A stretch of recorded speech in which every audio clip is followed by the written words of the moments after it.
দর্শক আসসালামু আলাইকুম। শুরু করছি ইস্পাহানি মির্জাপুর শাহ মুক্তবাক। সাথে আছি আমি মাহমুদুর রহমান মান্না। আজকে আলোচনার বিষয় সরকারের 180 দিন। আজকের আলোচনায় উপস্থিত আছেন গণপ্রজাতন্ত্রী বাংলাদেশ সরকারের পরিকল্পনা প্রতিমন্ত্রী জোনায়েদ আব্দুর রহিম সাকি। সাকি, আপনাকে ধন্যবাদ জানাচ্ছি, স্বাগত জানাচ্ছি।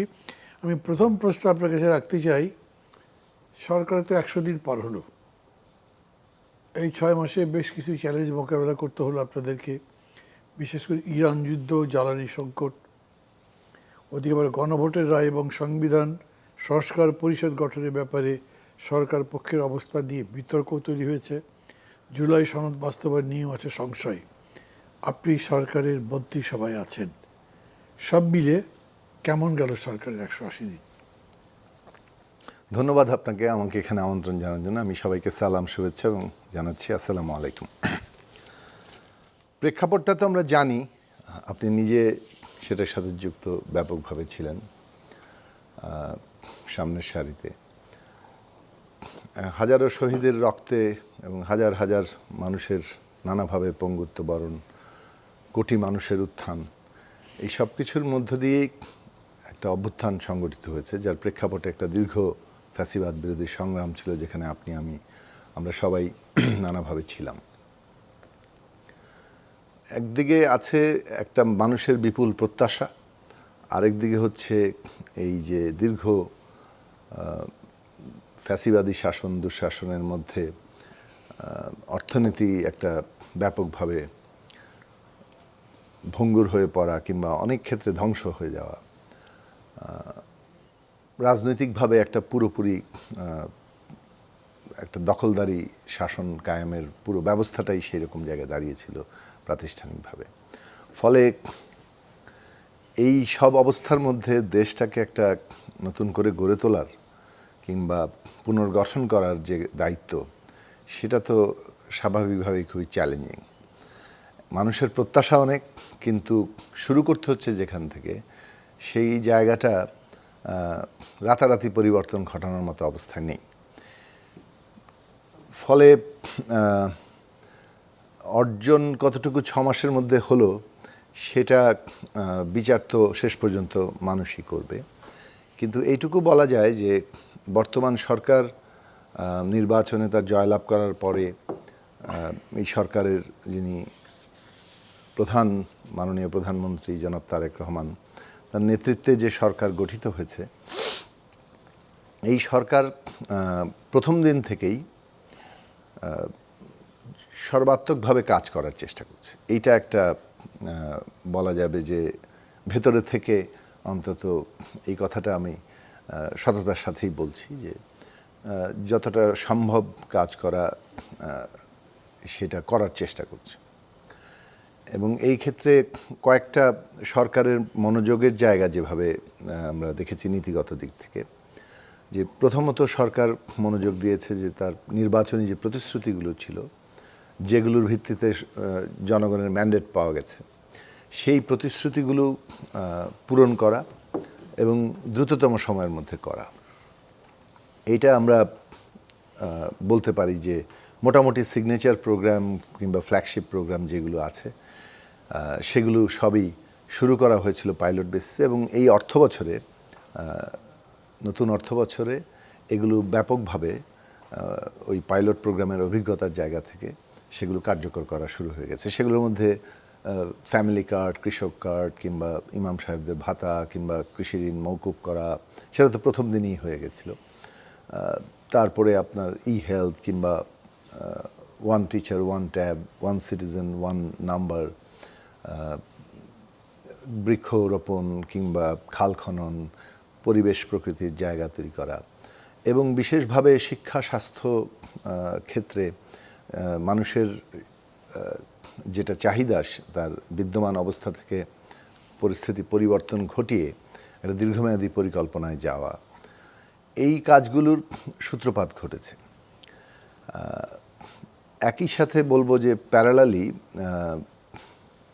মানে এটাকে যদি আমি একটা বড় আকারে ধরি, যে সাধারণ মানুষের যে ইমিডিয়েট চাহিদা, সেগুলোকে যতটা সম্ভব পূরণ করা, মানে সামাজিক সুরক্ষা খাতকে একটা বড় আকারে বিনিয়োগের ক্ষেত্র হিসেবে দেখা, মানুষের জীবনে ন্যূনতম স্বস্তি আনার চেষ্টা করা, সেই জায়গা থেকে সরকার উদ্যোগ নিয়েছে। অন্যদিকে যদি একটু দীর্ঘমেয়াদী পরিকল্পনার জায়গায় কথা বলি, যে শিক্ষা, স্বাস্থ্য, বাসস্থানের মতো জায়গায় বড় বিনিয়োগ, মানে যেটা জিডিপির 5 ভাগ আমরা 31 দফায় উল্লেখ করা হয়েছিল, সেগুলো নির্বাচনী ইশতেহারেও আছে। সেই লক্ষ্য পূরণের জন্য জিডিপির 2 ভাগ শিক্ষা খাতে, 1 ভাগ স্বাস্থ্য খাতে এই বাজেটের মধ্যেই দেওয়া হয়েছে। বাসস্থানের ক্ষেত্রেও ব্যাপকভাবে উদ্যোগ নেওয়া হচ্ছে। এগুলো হচ্ছে দীর্ঘমেয়াদী বিনিয়োগ, যেখান থেকে ফলাফল হয়তো পেতে একটু সময় লাগবে। অন্যদিকে একটা বিনিয়োগ নির্ভর, কর্মসংস্থানমুখী, উৎপাদনমুখী অর্থনীতি তৈরি করা, তার জন্য যে জায়গাগুলো আছে, বিশেষভাবে একটা বড় জায়গা হচ্ছে জ্বালানি, যেটা নিয়ে মানুষের প্রত্যাশা এখনো পূরণ হয়নি। সংকট থেকে আমরা এখনো বেরিয়ে যেতে পারিনি, কিন্তু একটা আমদানি নির্ভর জ্বালানি নীতি থেকে একটা আত্মনির্ভর জ্বালানি নীতিতে যাওয়ার চেষ্টা এবং সুস্পষ্ট একটা রূপরেখা আছে। কিংবা আর্থিক খাত সংস্কার করা, ডিরেগুলেশনের মতো জায়গা, ব্যবসা বাণিজ্য যাতে সহজ হয়, সাশ্রয়ী হয়, কিংবা পরিবেশ প্রকৃতি এগুলো বিবেচনায় রাখা হয়, পানি ব্যবস্থাপনা সেই উপযোগী করা হয়, প্রযুক্তিগত জায়গাগুলোতে যতটা সম্ভব দ্রুত এগিয়ে গিয়ে এই পুরো ব্যবসা বাণিজ্যের পরিবেশ সেরকম কিছু করতে পেরেছেন আপনারা? মানে আমদানি নির্ভরতা কমিয়ে দিয়ে নিজেদের পায়ে দাঁড়ানো, নিজেদের মতো জ্বালানির ক্ষেত্রে কিছু কি করতে পেরেছেন? যেমন ইতিমধ্যেই 3টি রিগ কেনা হয়েছে, এটা প্রক্রিয়া মানে চলমান, এবং নতুন করে অনেকগুলো কূপ অনুসন্ধানের জন্য, যেহেতু আমি পরিকল্পনা মন্ত্রণালয়ের সাথে কাজ করি, সেই সুবাদে এই প্রত্যেকটি প্রকল্প তো আবার পরিকল্পনা মন্ত্রণালয়ের মধ্য দিয়ে যায়, ফলে সেগুলো ইতিমধ্যেই আমরা একেবারে ফাস্ট ট্র্যাকে যাকে বলে, যে আমরা সেগুলোকে সম্পন্ন করার চেষ্টা করেছি যাতে এগুলো দ্রুত কার্যকর হয়। আরও রিগ কেনার যে উদ্যোগ নেওয়া হচ্ছে সারা বাংলাদেশের স্থলভাগ, এমনকি সমুদ্রবক্ষেও এই গ্যাস অনুসন্ধানটাকে অগ্রাধিকার দেওয়া হয়েছে। দ্বিতীয়ত হচ্ছে আত্মনির্ভরতার বাংলাদেশের মতো জায়গায় এটা কোনো আইডিয়া করতে পারেন এখন? এইটা যে আলোচনা থেকে সে অন্তত 1 বছর থেকে 1.5 বছর সময় তো ন্যূনতম লাগবে এই কূপগুলো খনন, কারণ কূপ খনন মাত্রই তো এটা প্রত্যেকটিতে সাফল্য পাওয়া যাবে এর কোনো নিশ্চয়তা নেই।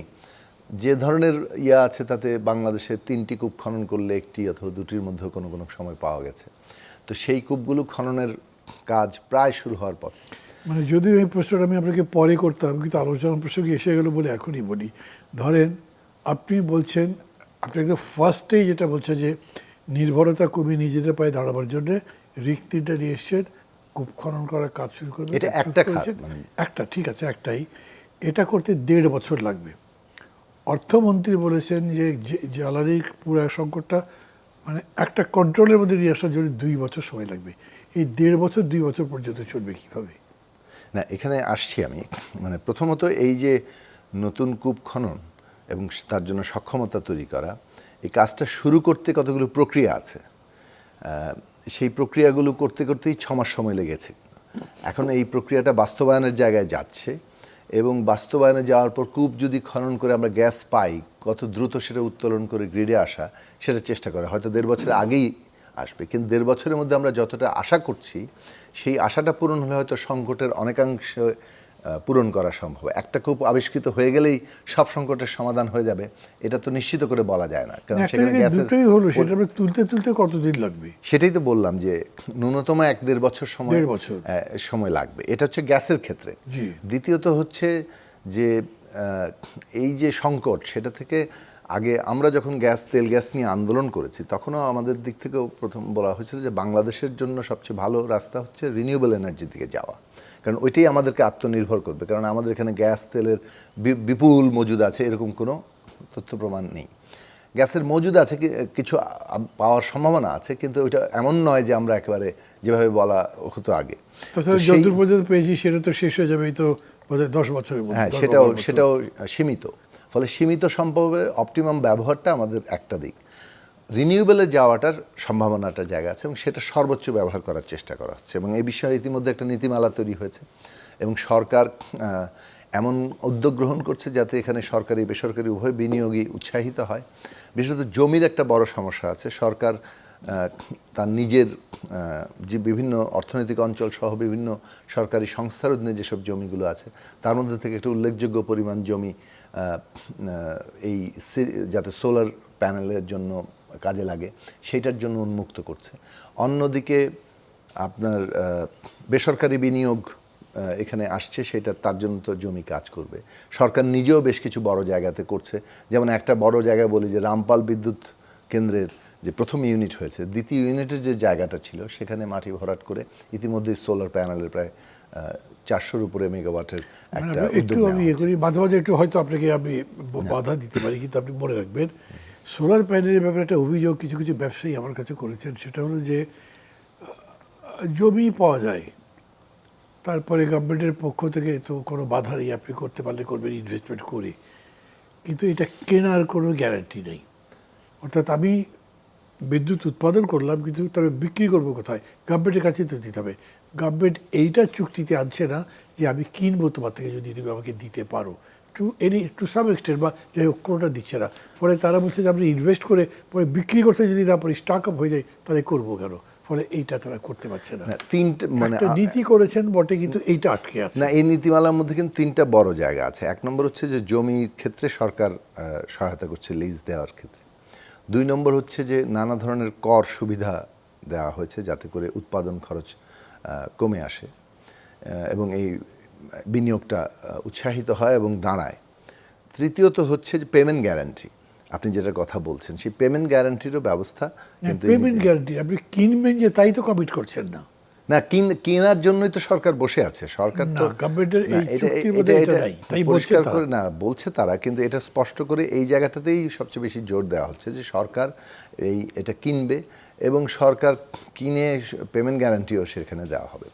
এখানে যে জিনিসটা হচ্ছে যে বিভিন্নভাবে যে সমস্ত এলাকাগুলোতে এই বিদ্যুৎ উৎপাদন চলবে তার কাছাকাছি যাতে গ্রিডগুলো তৈরি করা যায়, যাতে উৎপাদন খরচ কমে আসে, এইসব বিষয়ে সরকারের পরিকল্পনা তৈরি হচ্ছে।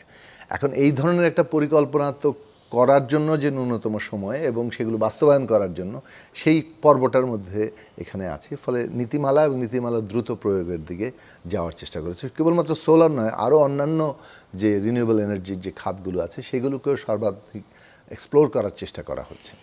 এরপরে রিনিউয়েবল থাকলে গেছে বায়ু চালিত হচ্ছে, তাতে কোনো পলিসি নেই গভর্নমেন্টের। না, এইগুলোর মধ্যে সবগুলোতেই আপনার এই যে নীতিমালা যেটা করা হয়েছে সেই নীতিমালার মধ্যে বায়ু, ওয়েস্ট পাওয়ার, মানে ওয়েস্ট ম্যানেজমেন্ট থেকে যেগুলো পাওয়ারের সম্ভাবনা, ওয়েস্ট ম্যানেজমেন্ট হচ্ছে, কিন্তু বায়ু বা যে টারবাইন যেটা ঘুরে বায়ুর ওইটার এখানে বাংলাদেশে তো খুব মানে কিছু এলাকাতে এটা মানে এই জায়গাটা ফিজিবল, সেই জায়গাগুলোর জন্য নীতিমালা আছে। আমরা যে এটা মানে পরিষ্কারভাবে এটার নীতিমালা এবং নীতিমালার লক্ষ্যে যে পুরো যাকে বলে যে প্রত্যেকটা খাত এবং ক্ষেত্র ধরে ধরে, মানে আমি আপনাকে ব্যবসায়ীদের কথা বলেছি, দুটো কথা এটা নিয়ে আর কথা বাড়াবো না। একটা বলছে যে সোলারে বানানো যাবে, সবই করা যাবে, কিন্তু কিনবে যে গভর্নমেন্ট সেটা চুক্তিতে নাই, ফলে আমরা অ্যাসিওর নই। আর বায়ুচালিত এটার ব্যাপারে যেটা টারবাইন ঘুরে করছে, বলছে যে ওটার কোনো নীতি এখনো করা হয়নি। ওটা করলে তো আপনি মানে আমার মনে হয় না যে এটা যথার্থ অভিযোগ। যেহেতু নীতিমালার প্রক্রিয়ার সাথে এটা নিয়ে বেশ কয়েকবার আলোচনাও হয়েছে যে ব্যবসায়ীদের দাবি ছিল যারা বেসরকারি বিনিয়োগ করবে তারা পেমেন্ট গ্যারান্টি চায়। সেই পেমেন্ট গ্যারান্টির জায়গাটা এর আগে আসলে ওইভাবে নিশ্চিত করা হয়নি। এখানে সরকার পেমেন্ট গ্যারান্টির ব্যাপারে একটা নিশ্চয়তার জায়গায় পৌঁছাচ্ছে। আর যেটা আমি বলতে চাচ্ছি যে আরও অন্য জায়গা আছে, যেমন আমাদের এখানে তেলের মজুদ 1.5 মাস, এটা 3 মাসে নিয়ে যাওয়ার জন্য ইতিমধ্যে ইস্টার্ন রিফাইনারি আর একটা দ্বিতীয় কেন্দ্র তৈরি করা হচ্ছে এবং এটাকে সরকারের লক্ষ্য হচ্ছে 6 মাস পর্যন্ত মজুদে যাওয়ার জায়গাতে পৌঁছানো। এখন এক্সিস্টিং যে ক্যাপাসিটি আছে সেখানে এটা তো বলা হয়েছিল আমাদের এত হাজার মেগাওয়াটের সক্ষমতা আছে, কিন্তু বেসিক্যালি এনার্জি যে মিক্সটা দরকার, এনার্জি যে জায়গায়, সেইটা সংকটের মধ্যে আমরা আছি। এখন সেই সংকটের মধ্যে এনার্জি যাতে সাপ্লাই আসে সেটার জন্য, যেমন ধরুন আমরা যদি বিদেশ থেকে গ্যাস আমদানি করি সেটার জন্য তো এলএনজি স্টেশনটা লাগবে। সেই স্টেশন যে দুটো আছে এটা দিয়ে আসলে এর চাইতে বেশি আসলে আনা যাচ্ছে না, অথচ প্রয়োজন তার চাইতে অনেক বেশি, প্রায় এখন যা আমাদের ক্ষমতা তার চাইতে প্রায় দ্বিগুণের মতো দরকার। তাতে আমাদের সবগুলো গ্যাস ভিত্তিক বিদ্যুৎ কেন্দ্রগুলো আমরা চালিত করতে পারলে এখানে চাহিদা অনেকাংশেই আসলে পূরণ করা সম্ভব। পুরোটাই প্রায় পূরণ করা সম্ভব। And সেটা করতে গেলে এলএনজি স্টেশনের দরকার আছে, সেটার ক্ষেত্রে সরকার উদ্যোগ নিচ্ছে। এই কাজগুলো করতে সময় লাগবে। এর মধ্যে কতগুলো বয়লারে ত্রুটি দেখা দেওয়ার ফলে মাঝখানে একটা বেশ খুবই কঠিন অবস্থা গেল, মানুষের তুমুল ভোগান্তি হয়েছে এবং এটা তো বাস্তবতা। কলকারখানা কয়েকদিন বন্ধ ছিল। এইটার ব্যাপারে সরকার তো সংবেদনশীল, মানে এইটার জন্য তো প্রধানমন্ত্রী দুঃখ প্রকাশ করেছেন প্রধানমন্ত্রী। কিন্তু ব্যাপারটা তো এরকম নয় যে এইটার আসলে কোনো সরকারের অবহেলার কারণে কোনো কিছু মানে ঘটছে, কারণ সরকার পলিসিগুলো নেয়ার চেষ্টা করেছে এবং সেগুলো দ্রুত বাস্তবায়ন করার উদ্যোগ নেওয়া হচ্ছে। কিন্তু ভোগান্তি যখন হয় মানুষের মধ্যে স্বভাবতই বিক্ষোভ হবে। এখন এইটা একটা বড় জায়গা, আমরা এটা সবাই জানি। যে করেছিলাম আমি যে প্রশ্নটা করেছিলাম, আমার ফার্স্ট পার্টের ব্রেকে যে তার মিনিট চারেক সময় হাতে আছে, এর মধ্যে প্রশ্নটা ছিল এরকম গণভোটের রায় এবং সংবিধান সংস্কার পরিষদ গঠনের ব্যাপারেও একটা ডিফারেন্স দেখা গেছে। মানে আমাদের অনেকগুলো বিষয়ে আলোচনা করার চেষ্টা করব আমি, আপনি যত বেশি বলতে পারেন। তো এর মধ্যে আমাদের গ্যাস এবং এনার্জি আলোচনা করতে করতে কিন্তু ফার্স্ট পার্ট প্রায় শেষ, এবং আমি জানি যে কোনো একটা টপিক আলোচনা করতে গেলে এটা বাকি অর্ধেক শেষ হয়ে যাবে। কাজে আপনি একটু কম কম করে সবগুলো যাতে অ্যাটেম্প করতে পারি তার চেষ্টা করবেন।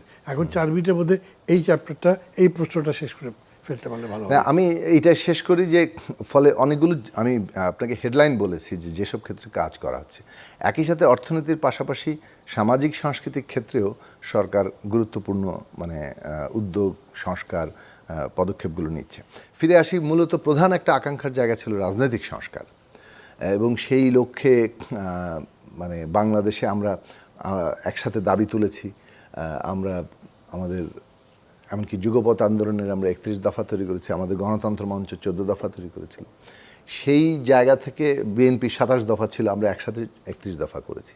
সেখানে রাষ্ট্র সংস্কার কিংবা মেরামত কিংবা রূপান্তর একটা গুরুত্বপূর্ণ জায়গা ছিল। এইটা অভ্যুত্থান পরবর্তীকালে অন্তর্বর্তী সরকার যে ঐকমত্য কমিশন তৈরি করেছে, সেখানে দীর্ঘ আলাপ আলোচনা করে জুলাই জাতীয় সনদ তৈরি হয়েছিল।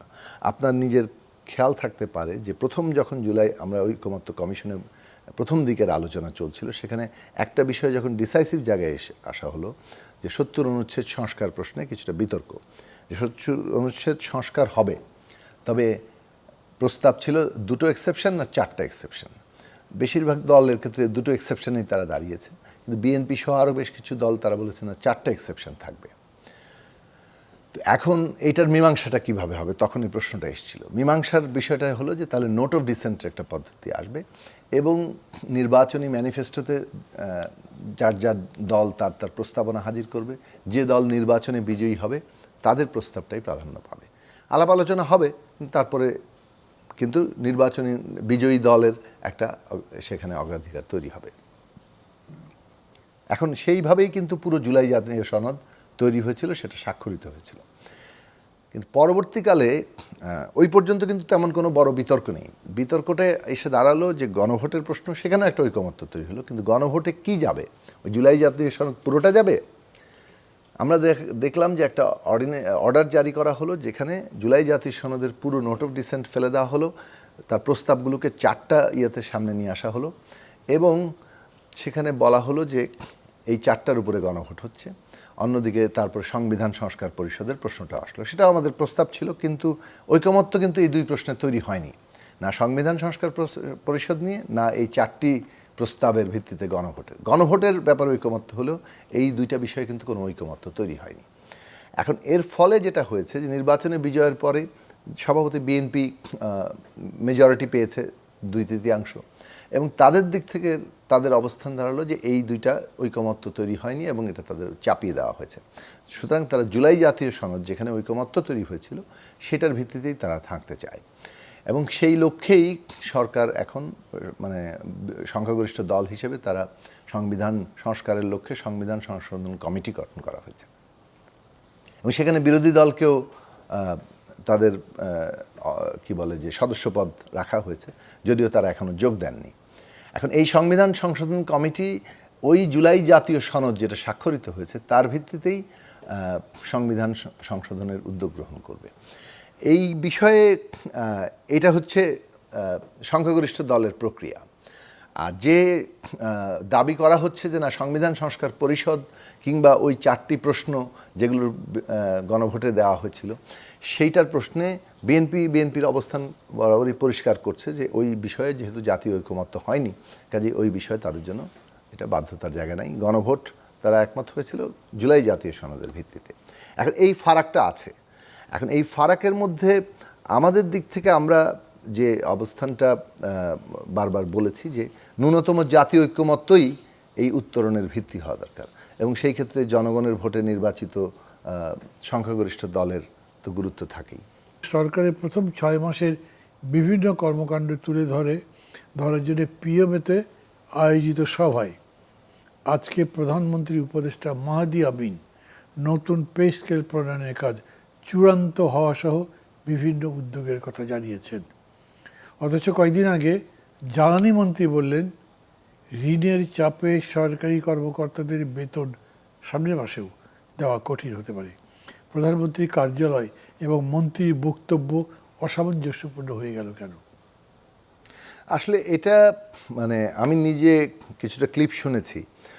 মাননীয় বিদ্যুৎ মন্ত্রী যে কথাটা বলেছেন সেটা হচ্ছে যে যেভাবে আসলে অর্থনীতিতে টাকা পাচার হয়েছে, যেভাবে ব্যাংকগুলো খালি করে ফেলা হয়েছে, যেভাবে একটা পুরো ভঙ্গুর এবং অনেক ক্ষেত্রে ধ্বংসপ্রাপ্ত অর্থনীতি তৈরি করা হয়েছে, সেইটা ফলে এই যে সরকারি বেতন দেওয়া মানে অর্থাৎ সরকার যে একটা আর্থিক দিক থেকে একটা ব্যাপক চাপের মধ্যে আছে সেইটা উনি বোঝাতে চেয়েছেন। কিন্তু একই সাথে এই সরকার কিন্তু তার সামগ্রিক অর্থনৈতিক উদ্যোগ এবং অন্যান্য সামগ্রিক কর্মকাণ্ডের মধ্য দিয়ে অর্থনীতির পুনরুদ্ধার কাল যে প্রক্রিয়া সেটা সূচনা ঘটিয়ে ফেলেছে, এবং এর মধ্য দিয়ে অর্থাৎ এই যে পে স্কেলের দাবি যেটা সরকার, আমরাও আন্দোলনের মধ্যে ছিলাম এবং আন্দোলনের মধ্যে থেকে এই দাবি উঠেছিল অভ্যুত্থানের আগেই, এবং এই সরকারেরও অঙ্গীকার ছিল নতুন পে স্কেল দেওয়া, সেটা সরকার পূরণ করতে যাচ্ছে।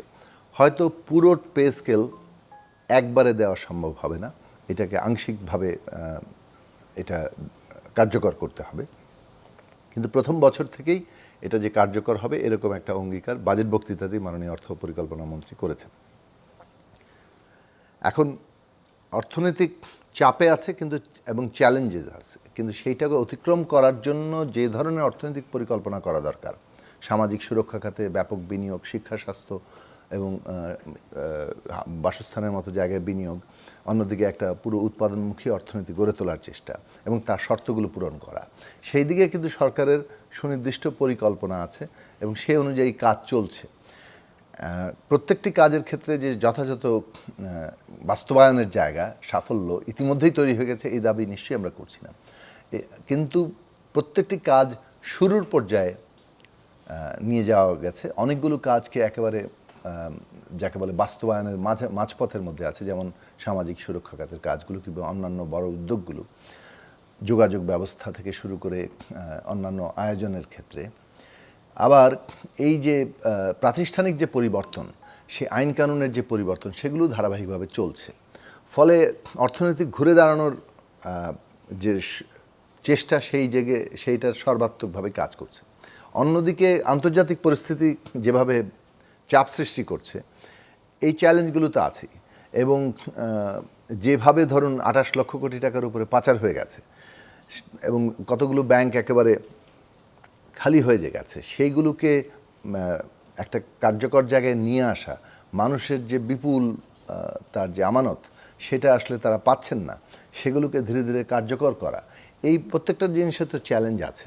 সেইগুলো সরকারের দিক থেকে সরকার প্রত্যেকটাতেই চেষ্টা করছে, এবং এইগুলোর কার্যকর হতে তো নিশ্চয়ই একসাথে সবগুলো সাফল্য দেখা দেবে না। সেটা আপনি আগেও বলেছেন, প্রশ্ন তো ওইটা না, প্রশ্ন হচ্ছে উনি যে বললেন যে বেতন দেওয়া সম্ভব হতে না পারে, ক্রাইসিসটা কি এত বড়? তাহলে মাহাদি এমন কীরকম করে এই কথা বললেন? না, এটা তো সরকারের সিদ্ধান্ত বাজেট বক্তৃতাতেই আছে এবং সেটাই কার্যকর করার কথা মাহাদি আমিন বলেছেন। আর মাননীয় বিদ্যুৎ প্রতিমন্ত্রী একটা কথা বলেছেন, যেটা হচ্ছে যে এইখানে তার গ্র্যাভিটিটাকে মানে বোঝানোর জন্য, যে পরিস্থিতি এমন জায়গায় খালি হয়েছে যেখানে সরকার মানে হয়তো বেতন দেওয়াও কোনো সময়, এই কথাটা তো লিটারাল মিনিংয়ে নেওয়ার মতো অবস্থা এখনো হয়নি। আপনি কয়েকদিন আগে বলেছিলেন গ্যাসের সংকট কাটাতে 2 বছর লেগে যাবে। পরিকল্পনা মন্ত্রীও একই কথা বলেছেন। এদিকে গ্যাস সংকটে গার্মেন্টস শিল্পের উৎপাদন কমেছে 30-40%। অন্যান্য শিল্পেও একই অবস্থা। তাহলে 2 বছরে দেশের অর্থনীতি কিভাবে টিকবে? না, 30-40% এটা দুটো অংশ আছে। একটা হচ্ছে যে আমাদের এখানে যে সাম্প্রতিক যে সংকটটা আমরা দেখলাম, মানে প্রায় 2 সপ্তাহের মতো কিংবা 1 সপ্তাহ তীব্রভাবে, সেটা কিন্তু কতগুলো সুনির্দিষ্ট কারণে, যেটার ইতিমধ্যে মেরামত করে আবার পুনরবস্থায় এসেছি। অর্থাৎ আমরা 1 মাস আগে যে জায়গায় ছিলাম সেখানে আমরা খুব অলরেডি সেই জায়গায় আমরা আবার ফিরে আসছি। ততটুকু সরবরাহ থাকলে, যেভাবে আমরা কারখানাগুলো বন্ধ হওয়ার অবস্থা দেখলাম সংবাদপত্রের ছবিতে, সেই জিনিসটা থাকবে না। তবে সামগ্রিক যে চাহিদা, সেই চাহিদা পূরণ করতে তো আমাদের নতুন গ্যাস কূপ আবিষ্কার হতে হবে অথবা আমদানি করার বাস্তবতা তৈরি করতে হবে। তো গ্যাস আমদানি করতে হলে তো আমাকে এলএনজির কায়দায় আমদানি করতে হবে, পাইপলাইন তৈরি করতে হবে, এলএনজি স্টেশন তৈরি করতে হবে এবং নতুন কূপে সাফল্য লাগবে। সেইটার কথা আমরা বলেছি যে একটা যদি আমরা সন্তোষজনক সমাধান চাই, সেই সমাধানের পথটা পেতে আমাদের 1 থেকে 1.5 বছর বা 2 বছর সময় লাগবে। কিন্তু এই মুহূর্তের যে মানে একেবারে আশু সংকটের মধ্যে আমরা যেটা দেখলাম, সেটা ইতিমধ্যেই কেটে যাওয়া শুরু হয়েছে। অর্থ মন্ত্রণালয়ের পারচেজ কমিটির একটা বৈঠকের মধ্যে সিদ্ধান্ত হয়েছে, এটা আমি একটা পত্রিকায় দেখেছি। সেটা হলো যে আমেরিকার একটা কোম্পানি থেকে এলএনজি কেনা হবে 12 বছরের টার্মে 1 লক্ষ কোটি টাকার। সম্ভবত 100 বা 207টা বার্জ নিয়ে আসা হবে আর কি। এখন ভ্যালু ক্যালকুলেট করতে হবে, সেটা আমি ক্যালকুলেট করিনি। এখন প্রশ্ন হচ্ছে যে আপনারা ওইখান থেকে এতগুলো এলএনজি নিয়ে আসছেন, তারপরে এইখানে আবার গ্যাসেরটাও বলছেন, দুটো একসাথে কেমনে যাচ্ছে? না, এই 1-2 বছরের আপনার চাহিদা আছে না, 1-2 বছরের তো চাহিদা নিশ্চয়ই আছে। এই চাহিদাটা তো ক্রমবর্ধমান হারে বাড়তে থাকবে। এটা তো নির্ভর করছে যে আসলে আমরা কি পরিমাণে গ্যাস পাবো এবং সেই গ্যাস পাওয়ার সাথে আমাদের যে চাহিদা সেটা কতটা পূরণ হবে। এটা তো পুরোপুরি ক্যালকুলেট করা যাচ্ছে না, কারণ এখানে পাওয়ার সম্ভাবনাটা এর মধ্যে অনিশ্চয়তা আছে। অন্যদিকে এই আমেরিকার সাথে যে কথাটা বললেন, সেটাতে অনিশ্চয়তা আছে? না, বলছি যে আমরা যে আমাদের গ্যাস উত্তোলনের কথা বলছি, সেই গ্যাস উত্তোলনের জন্য তো আমরা উদ্যোগ গ্রহণ করছি, কিন্তু কি পরিমাণ গ্যাস পাওয়া যাবে সেটাতে একটু অনিশ্চয়তা আছে। ফলে আপনার অর্থনীতি যে আমরা যেভাবে তার রোডম্যাপ তৈরি করা হয়েছে, যে 2 বছর পুনরুদ্ধার, পরবর্তী 3 বছরের মধ্যে আমরা একটা উত্তরণে পৌঁছাতে পারবো এবং 5 বছরের মধ্যে একটা পুনর্গঠন উইথ অ্যাক্সেলারেশন একটা এই জায়গাতে পৌঁছাতে পারবো।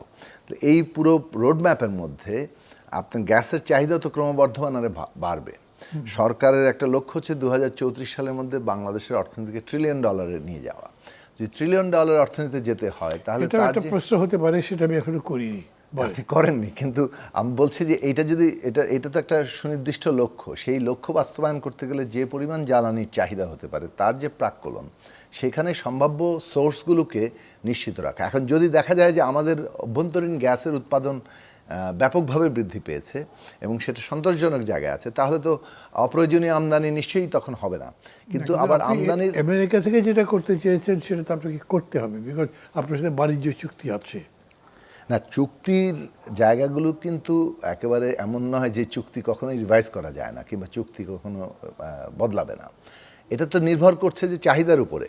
এখন এই মুহূর্তে যদি আমরা এখন সম্ভাব্য গ্যাসের মানে উৎসগুলো যদি ঠিক না করা হয়, তাহলে ক্রাইসিস মোমেন্টে তো আসলে তখন গ্যাস কোথায় এটা একটা হাহাকার উঠবে এবং ওই কি কোথা থেকে গ্যাস পাওয়ার নিশ্চয়তা পাওয়া যাচ্ছে সেটা দেশে আসলে আপনি তখন তার জন্য প্রয়োজনীয় ইনফ্রাস্ট্রাকচার করতে পারবেন। আমি এরকম করে যদি বলি, অনেকে বিশেষ করে এনসিপির আমি স্টেটমেন্টে দেখলাম, বোধহয় জামাত ইসলামও বলেছে যে গভর্নমেন্টের এই অ্যাডভান্স প্ল্যানিং ছিল না, গভর্নমেন্টের এটা বাস্তবায়নের ক্ষেত্রে বহু দেরি করেছে, সেই জন্য ক্রাইসিসটা এত বেশি হয়েছে। পুরো স্টেটমেন্টটা আমি বিশ্বাস করছি যে সেটা নয়, কিন্তু আপনি যখন বারে বারে বলছেন যে ফিউচার প্ল্যান করে, ফিউচারটা ভিউ করে এটা করছেন, সেইটা 6 মাস আগে আপনাদের ছিল না। বলতে পারেন যে মাত্র আসলাম, কেমনে করবো, কিন্তু আপনি যে আসলেন তার আগে আপনি তো পলিটিক্সে ছিলেন, মুভমেন্টে ছিলেন, দেখেছেন, ক্রাইসিস জানেন, তখন করেননি, তার জন্য এখন আটকে গেলেন। আবার এরকম হবে না তো যে সমস্ত চুক্তি হচ্ছে, যেমন ধরেন বাংলাদেশে থেকে নিয়ে আসবেন বলছেন বা অন্য জায়গা থেকে, এগুলো ফেল করতে পারে বা খুব খনন করছে, কিছু পাওয়া গেল না, তখন শুধু আমেরিকার উপরেই এই নির্ভরতাটা থাকবে, তাছাড়া তো আর কিছু নেই। না, আপনাকে তো সে কারণেই সম্ভাব্য সোর্সগুলোতে যেতে হবে। যেমন মালয়েশিয়ার সাথে জাপান একটা চুক্তি করেছে, তারা পেট্রোনাস তাদেরকে তরলায়িত গ্যাস কিংবা এলএনজি তাদেরকে দিচ্ছে। এখন প্রশ্ন হচ্ছে যে বাংলাদেশের মাননীয় প্রধানমন্ত্রী মালয়েশিয়ার প্রধানমন্ত্রীর সাথে কথা বলে একটা বাংলাদেশেও যাতে কিছুটা গ্যাস তারা দিতে পারে তার জন্য একটা ব্যবস্থা করেছেন। কিন্তু ওইটার যে ট্রান্সপোর্টেশন, ওইটার আয়োজন করতে গিয়ে বেশ কিছুটা সময় লাগছে। এখন এই যে প্রত্যেকটার ক্ষেত্রে কিন্তু একটা অনেকগুলো ফ্যাক্টরস আছে। এখন এই ফ্যাক্টরসগুলোর তো আপনার আগে থেকে সরকারে আসার আগে থেকেই সব ফ্যাক্টর আলোচনা করে শেষ করে ফেলতে পারছে এরকমটা না। সরকার যখন দায়িত্ব নিয়েছে, দায়িত্ব নেওয়ার পরে এক সপ্তাহের মধ্যে যুদ্ধ শুরু হয়েছে এবং তার একটা অভিঘাত মোকাবেলা করতে হয়েছে। সেই মানুষ তো অ্যাপ্রিসিয়েট করছে না, সেই অভিঘাত মোকাবেলা করার পাশাপাশি প্যারালালি আপনাকে জ্বালানির ক্ষেত্রে যে সমস্ত উদ্যোগগুলো নিতে হচ্ছে, এই উদ্যোগগুলো, হ্যাঁ আপনি বলতে পারেন আরও এক্সপেডাইটেড ওয়েতে আমরা কেন এগুলো বাস্তবায়ন করতে পারছি না। তার জন্য কিন্তু আমাদেরও কাজ করতে, ধরুন আমি পরিকল্পনা মন্ত্রণালয়ের সাথে কাজ করার সুবাদে এইটুকু বলতে পারি যে একটা প্রকল্প গ্রহণ করতে এখানে যে পদ্ধতিগত এবং ইউজুয়াল প্র্যাকটিস, সেটা কনসেপশন থেকে বাস্তবায়নের যেতে গেলে প্রায় প্রক্রিয়াগতভাবে 1.5 থেকে 2 বছর সময় লাগে। সেই জায়গাতে সময় কিভাবে কমিয়ে আনা যায় তার জন্য আমরা কাজ করছি এবং টাইম বাউন্ড কিভাবে করা যায় তার জন্য আমরা কাজ করেছি এবং 180 দিনের মধ্যে প্রকল্প বাস্তবায়নের সমস্যা একটা রূপরেখা, সমাধানের একটা রূপরেখা আমরা তৈরি করেছি। এই কাজগুলো করতেও তো সময় লেগেছে। এখন প্রত্যেকটি প্রকল্পের ক্ষেত্রে এই যে নতুন রূপরেখা তাকে প্রয়োগ করা এবং সেগুলো প্রয়োগ করে সাফল্যের জায়গায় নিয়ে আসা, এইটার জন্য তো একটু সময় লাগবে।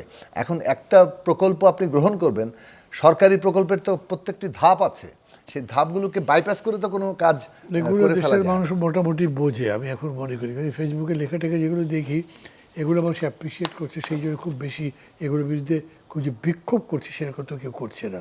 কিন্তু তারপরেও ফলে বিরোধী দল কথা বলে চলবে না আপনাদের, না, এটা সুন্দর কথা বলার চেষ্টা না, আপনি বিরোধী সময়ের কথা বলি না, সময়ের কথাটাও তো সারা জীবন ধরে বললে আপনি চলবে না। আপনি নিশ্চয়ই, আমি যদি বলি যে 1 বছর পর 2 বছর পর যদি একই কথা বলা হয় তাহলে নিশ্চয়ই প্রশ্নটা করি এখানে আবার সময়ের ব্যাপারটা কিভাবে বলবেন আপনি বলেন। এই বছরে ধরেন প্রত্যেক মাসে প্রথম 1.5 মাসে ব্যাংক থেকে ব্যবস্থা, তফসিলি ব্যাংক এবং কেন্দ্রীয় ব্যাংক থেকে প্রতিদিন 800 কোটি টাকা করে ঋণ করেছেন ব্যয় নির্বাহ করতে। এইভাবে যদি চলে তাহলে কোথায় দাঁড়াবে দেশ? না, আপনি তো বাজেট বক্তৃতায় পরিষ্কার করে দেখেছেন যে আমাদের ব্যাংক থেকে ঋণ নেওয়া, এইটা সরকার পলিসি নিয়েছে যে ঋণ নেওয়ার হার ক্রমাগত কমানো হবে এবং এবারও পার্সেন্টেজে দেখলে ঋণ নেওয়ার হার কমেছে। অর্থাৎ বাজেট যে আকার, সেই আকারের তুলনায় আমরা যা ঋণ নিয়েছি সেটা আগের শতাংশের তুলনায় কম। কিন্তু যে বাজেটের আকার বাড়লে তখন ঋণের পরিমাণ আক্ষরিক অর্থে দেখলে সেটা তো কিছুটা বাড়বেই। কিন্তু এইটা যদি গ্র্যাজুয়ালি কমাতে হয় তাহলে আমাদের ট্যাক্স বাড়ানো ছাড়া, কর সংগ্রহ বাড়ানো ছাড়া কোনো উপায় নেই। তাহলে কর সংগ্রহ, আমরা তো কর বাড়াইনি, কর না বাড়িয়ে করের আওতাটা বৃদ্ধি করা এবং কর সংগ্রহটাকে এফেক্টিভ করা। এখন এক্ষেত্রে আমরা আজকেও বৈঠক করেছি এবং এই বৈঠকগুলো বহুদিন ধরেই হচ্ছে এবং ইতিমধ্যে নানা উদ্যোগ গ্রহণ করা হয়েছে যে পুরোটাকে আমরা অটোমেশনে নিয়ে যাচ্ছি। এখন অটোমেশনে নিতে গেলে যে একদিকে যেমন তো প্রযুক্তিগত প্রস্তুতিটা সম্পন্ন করতে হয়, অন্যদিকে তার প্রয়োগ করার মতো প্রাতিষ্ঠানিক জায়গাগুলো গড়ে তুলতে হয়। এইটা কিভাবে বলুন যে রাতারাতি করে সম্ভব? এইটার আর্কিটেকচার আছে, অর্থাৎ এই হোল জিনিসটার কিছুটাই রাতারাতি করে সম্ভব তা আমি বলছি না, কিন্তু ধরেন বাজেট যেটা করেছে এটা একটা রেকর্ড বাজেট, তার রাজস্ব আদায়ের মাত্রাও রেকর্ড, এটা আপনি সবাই কীভাবে দেবেন? এটার জন্যই তো আমরা সর্বাধিক, যদি আপনি বলেন যে অর্থ পরিকল্পনা মন্ত্রণালয়ের সবচেয়ে প্রায়োরিটির জায়গা হচ্ছে এটা আপনারই বিষয়, কর সংগ্রহ, এবং সেই কর সংগ্রহটাকে যত দ্রুততার সাথে আমরা অটোমেশনে নিতে পারি। আমরা যেটা ঠিক করেছি যে এইটার পুরো প্রসেসটা অটোমেশনে সম্পূর্ণ করতে আমাদের হয়তো এগেইন 18 মাস সময় সীমা নির্ধারণ করা হয়েছে, কিন্তু সেটার প্রত্যেকটি আবার অনেকগুলো প্যাকেজের মধ্যে, যেটা একটা প্যাকেজ, একটা অংশ শেষ হবে, সেটা দ্রুত মানে বাস্তবায়নে কিংবা অপারেশনে চলে যাবে। এই প্রক্রিয়ার মধ্য দিয়ে পুরো কাজটা সম্পন্ন করার চেষ্টা করা হবে। এটা যতটা এগোতে পারবো তত কর সংগ্রহ এফিশিয়েন্ট হবে এবং বাড়বে বলে আমরা আস্থা রাখি।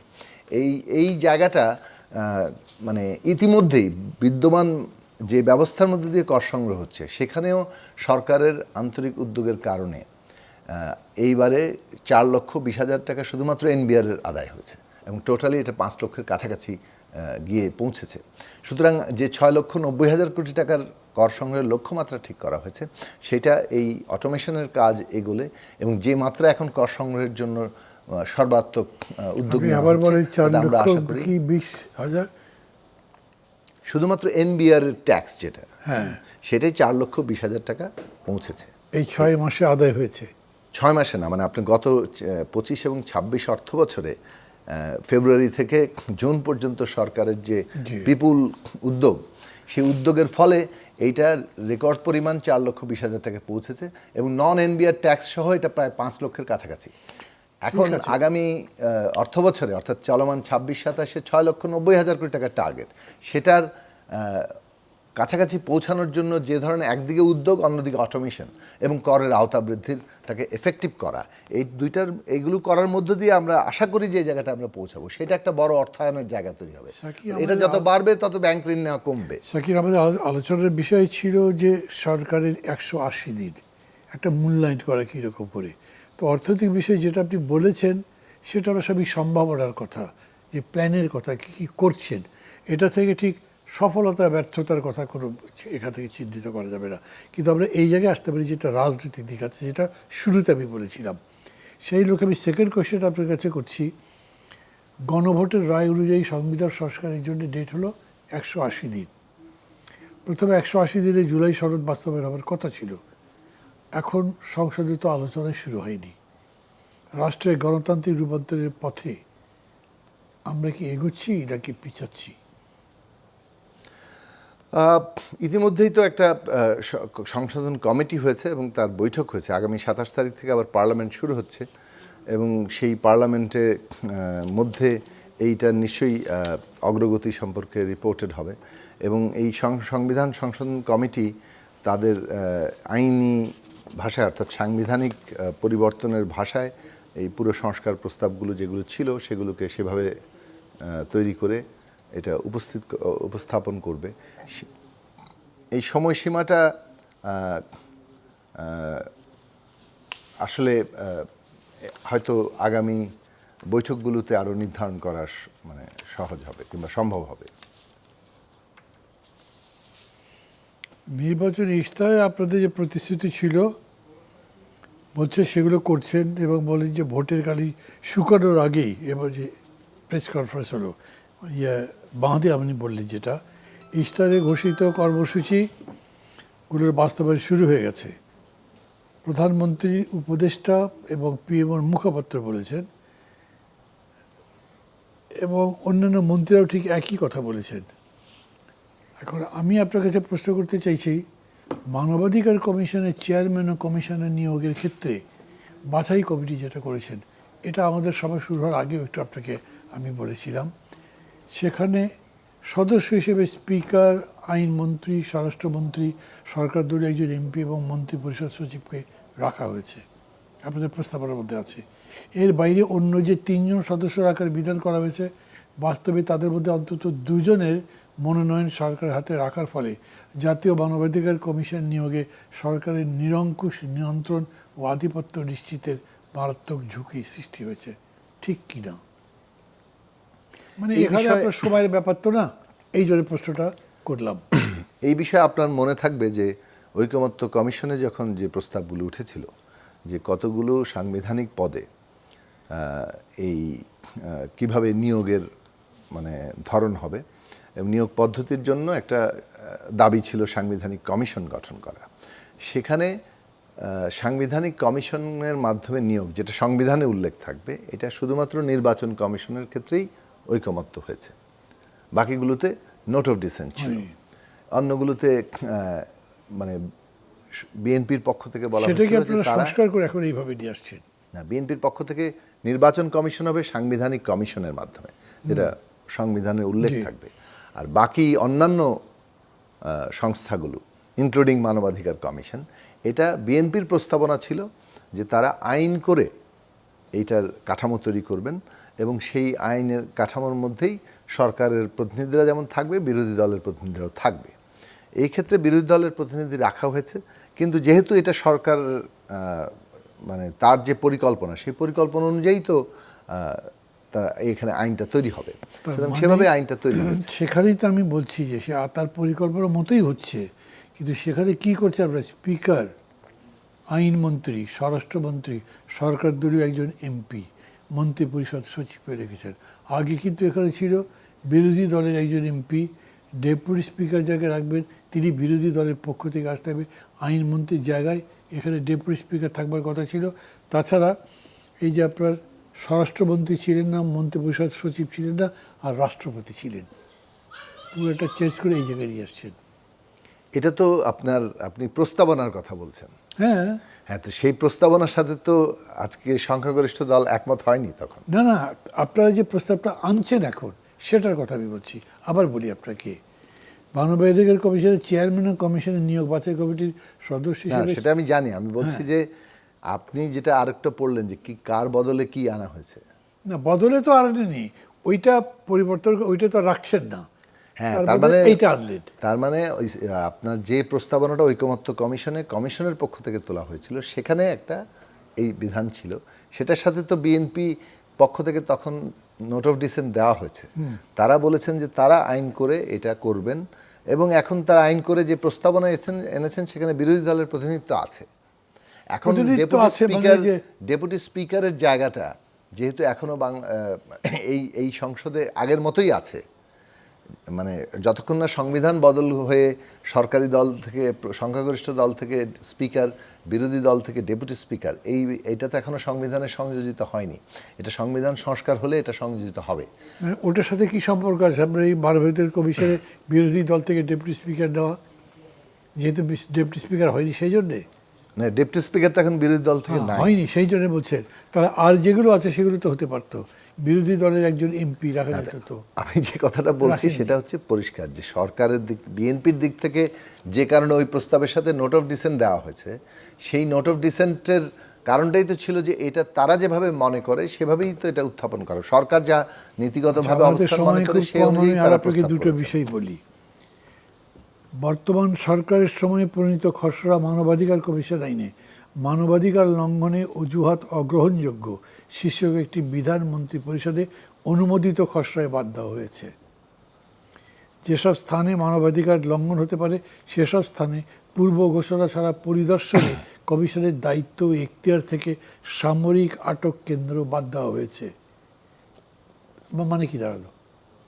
না, এখানে আমি যতটা জানি সেটা বলি, সেটা হচ্ছে এখানে আপনার আন্তর্জাতিক একটা মানে আইনে বাংলাদেশ যে স্বাক্ষর করেছে যে মানবাধিকার কমিশন কোথাও যদি মানবাধিকার লঙ্ঘিত হয় সেখানে তারা যেতে পারবেন, এবং ওইটার প্রতি সঙ্গতি রেখেই আইনটা প্রণয়ন করা হয়েছে। ওইখানে মানবাধিকার কমিশনের লোকরা যেতে পারবেন, সেই সঙ্গতির বিধানটাই রাখা হয়েছে সর্বশেষ যে মন্ত্রিসভায় যেটা অনুমোদন হয়েছে। এবং এই বিষয়টা নিয়ে কিন্তু সংসদেও আরও আলাপ আলোচনা হবে, এবং আরও সংসদীয় যে আইন বিষয়ক সংসদে যে আলোচনা হবে সেটার উপর তো ভরসা করা যাচ্ছে না, কারণ অপোজিশন যে পার্টিসিপেট করবে কতদূর আসবে তাই তো নিশ্চিত না।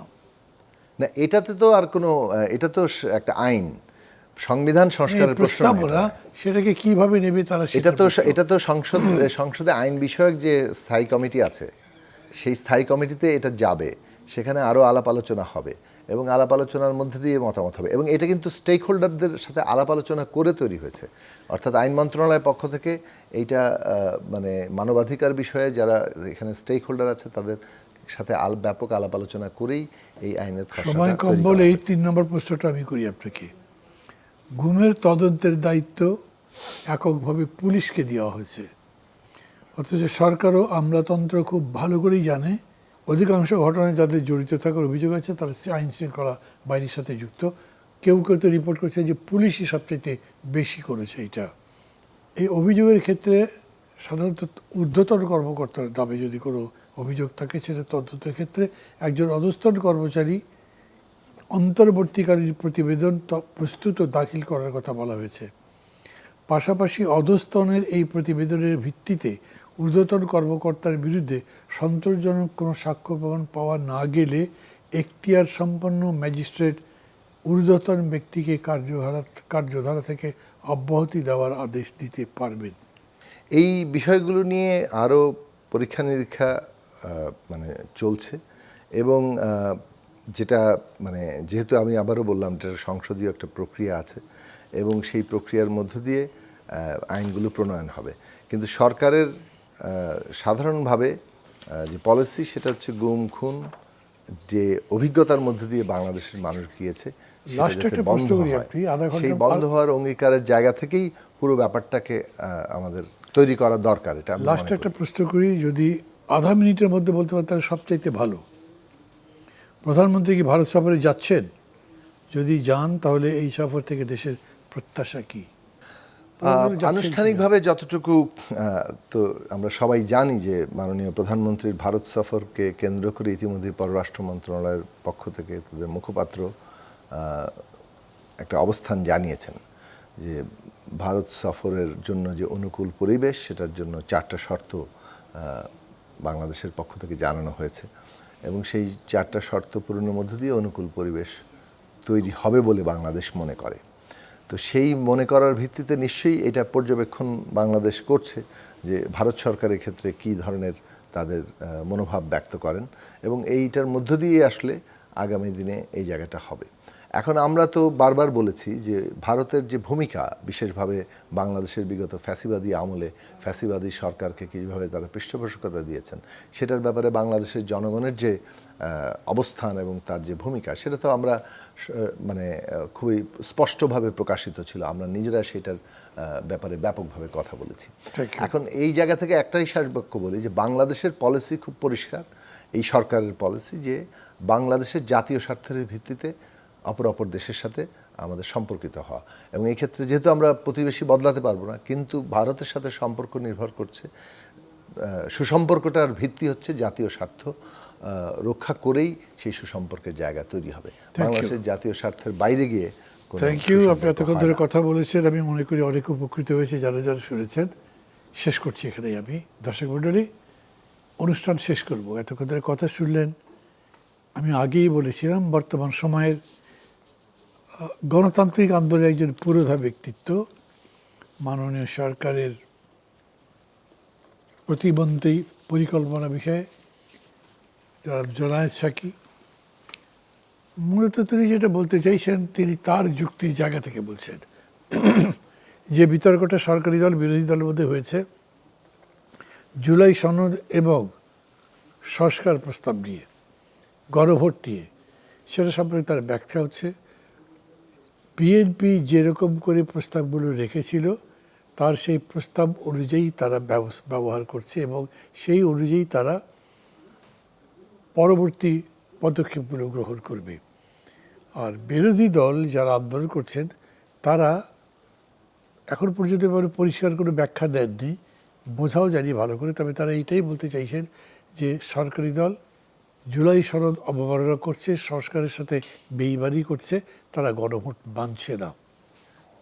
সত্যি সত্যি কী হচ্ছে এটা বিচারের ভার আপনাদের, কিন্তু এটা একটা ভালো জিনিস যেরকম করে জোনায়েদ সাকিব বললেন, তিনি ব্যাখ্যা দিলেন তাদের দৃষ্টিভঙ্গিটা কী। এখনও এই জায়গা আছে বলে আমাদের মনে হয়। আমরা মনে করি গণতন্ত্র নির্মাণের জন্য আমাদেরকে এখনও পরস্পরের সঙ্গে এই ইন্টারাকশন বা মিথস্ক্রিয়া দরকার আছে এবং এটা যদি করা না যায় তাহলে আমরা সামনের দিকে যেতে পারবো না। ভালো থাকবেন সবাই, খোদা হাফেজ।